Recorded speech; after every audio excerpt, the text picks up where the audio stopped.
அன்பானவர்களே, அன்பு வணக்கங்கள். இறந்தவர்கள் சமாதிகளை வணங்குகிறார்களே ஏன் என்று ஒரு அன்பர் கேள்வி கேட்டிருக்கிறார். இறந்தவர்கள் சமாதிகளை இன்று நேற்றல்ல, காலங்காலமாய் உலகில் அனைத்து மதங்களிலும் இந்த சமாதிகளை வணங்குவதில் கல்லறை விழா என்றும் மயான கொள்ளை மயான விழா என்றும் பல்வேறு பெயரிட்டு அழைக்கிறார்கள். ஏன் இறந்தவர் சமாதியில் அவருடைய உடலை போய் வணங்குகிறாரா என்று கேட்டால், அந்த உடல் அழுகி மண்ணோடு மண்ணாய் மறைந்து போயிருக்கும். சில மதங்களில் இறந்தவர்களுக்கு 100% சமாதிகளை கட்டுகின்ற வழக்கம் இருக்கிறது. சில மதங்களில் வசதி இருப்பவர்கள் சமாதிகளை கட்டுகிறார்கள், வசதி இல்லாதவர்கள் மயான காட்டில் பள்ளம் தோண்டி புதைத்து விட்டு போய்விடுகிறார்கள். ஆனால் ஆண்டிற்கு ஒரு முறையாவது அந்த கல்லறைக்கு சென்று சமாதிக்கு சென்று அவர்களை வணங்குகின்ற ஒரு விழாவாக, ஒரு நினைவு நாளாக அதை வைத்திருக்கிறார்கள். ஏன்? இறந்தவர்களை, இறந்து போனவர்களை மறந்துவிடக்கூடாது. அவர்களின் நினைவில் வைத்துக் கொள்ள வேண்டும். அவர்களுடைய வாழ்க்கையை நினைத்து பார்க்க வேண்டும். அவர்கள் நமக்காக அல்லவா வாழ்ந்தார்கள்? நாம் இந்த நிலைக்கு இருப்பதற்கு காரணம் யார்? மாதா பிதா அல்லவா? அப்படி அதற்கு அப்பாலதானே மாதா பிதா குரு தெய்வம். நாம் இவ்வுலகிற்கு வந்தது மாதா பிதாவில் தானே, தாய் தந்தையர் தானே காரணம். அவர்கள் தானே நம்மை வளர்த்து ஆளாக்கி இந்த சமுதாயத்தில் ஒரு நல்ல நிலையில், கௌரவமான ஒரு நிலையில் நாம் இருப்பதற்கு காரணம் யார்?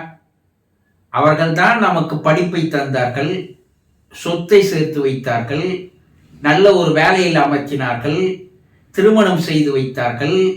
நாம் பிள்ளை பெற்றெடுப்பதற்கு அவர்கள் போட்ட அடிக்கல் அல்லவா? அது மேல் நாம் மாளிகையை கட்டி வருகிறோம். அப்போ தன்னுடைய வாழ்க்கையே நமக்காக அல்லவா அவர்கள் செலவழித்தார்கள். அப்படிப்பட்டவர்களை மறந்து போய் விடலாமா? எந்த நேரமும் அவர்கள் நினைப்பில் இருப்பவர்களுக்கு கடவுளுடைய அனுகிரகம் அதிகமாக இருக்கிறது என்று முன்னோர்கள் கூறுகிறார்கள். யோகிகள், ரிஷிகள், முனிவர்கள் எல்லாம் யார் ஒருவன் தாய் தந்தையை எப்போதுமே நினைவில் வைத்திருக்கிறானோ, ஒரு நாளைக்கு ஒரு 10 முறையாவது நினைவில் வைத்துக் கொண்டிருப்பவன், அவனுடைய வாழ்க்கைக்கு அனைத்தையும் இறைவன் தருகிறான், அருளை தருகிறான், ஆசீர்வாதத்தை தருகிறான் என்று கூறுகிறார்கள். ஆனா ஒரு சிலர் என்ன பண்றோம், சில ஆண்டுகளில் அவர்களை மறந்து விடுகிறோம் இல்லையா? இது நன்றி இல்லாமல் போவது. அப்போ நம்முடைய முன்னோர்கள் என்ன செய்தாங்கன்னா, இவனை ஆண்டுக்கு ஒரு முறையாவது அவர்கள் கல்லறைக்கு சென்று பிரார்த்தனை செய்வது, வணங்குவது என்ற ஒரு விழாவை, ஒரு நாளை வைத்தார்கள்.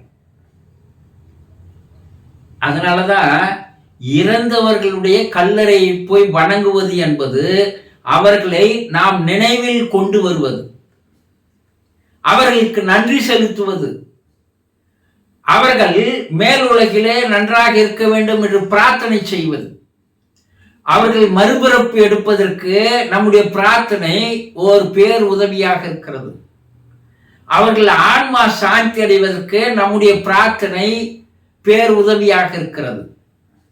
நம்ம அவர்களுக்கு என்ன செய்ய முடியும்? அவர்கள் எதை எதிர்பார்க்கிறார்கள்? அவர்கள் ஆன்ம சாந்தி அடைய வேண்டும், அவர்கள் மனம் அமைதி பெற வேண்டும், அவர்கள் மனம் சந்தோஷமா இருக்கணும். நம்ம பிள்ளைங்க நம்மளை மறக்கல, நம்முடைய உழைப்பை அவர்கள் நினைத்து பார்க்கிறார்கள். அப்படி அவங்க நினைச்சு பார்த்தாங்கன்னா சந்தோஷமா இருப்பாங்க இல்லையா? அதுதான் மன அமைதி.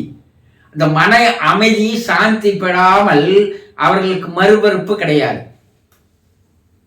அப்போ நம்முடைய முன்னோர்கள் இதையெல்லாம் ஆழமாக யோசனை செய்து பார்த்ததன் விளைவாக தான் ஆண்டிற்கு ஒரு முறையாவது அவர்களை போய் நினைவில் கொண்டு வாருங்கள் என்பதற்காக தான் இந்த கல்லறை விழாக்கள், இந்த சமாதிகளை வணங்குவது என்ற ஒரு முறையை, ஒரு சடங்கை, ஒரு தினத்தை கொண்டு வந்தார்களே ஒழிய வேறு எதற்காகவும் அல்ல.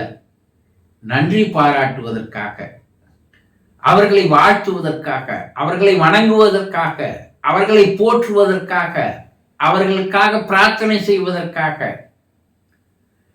அப்படி செய்பவனுடைய வாழ்வில் எந்த விதமான கஷ்டங்கள், துயரங்கள், கவலைகள், வேதனைகள், பிரச்சனைகள் வராது. ஏன்னா மேல இருக்கிற அந்த ஆன்மாக்கள் அவர்களுக்கு ஒரு பாதுகாப்பாக இருக்கிறது. அன்பையும் அருளையும் ஆசையும் அது தருகிறது. இதற்காக தான் எல்லா மதத்திலையும் உலகில் இறந்தவர்களுடைய சமாதியை, கல்லறையை வணங்குவதை ஒரு சடங்காக வைத்தார்கள். புரிந்து கொண்டீர்களா? சந்தோஷம்.